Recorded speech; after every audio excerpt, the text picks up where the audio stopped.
Magandang araw Pilipinas, welcome to CNS Vlogs PH. Ito yung mga paraan kung paano manghuli ng isda dito sa aming ilog. Ayan. Kung mapapansin nyo, ayan, may nahuli ng mga isda. Ayan, pang ulam na, libre ulam.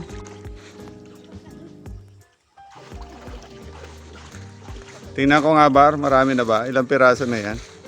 Ayan, videoan nga natin. Dito nga. Lapit mo nga, Noy. Ayan, ito yung mga nahuling isda. Ayan, libre ulam na mamaya. Ayan, ito yung mga pamamaraan. Yan ang huli ng isda dito sa aming ilog.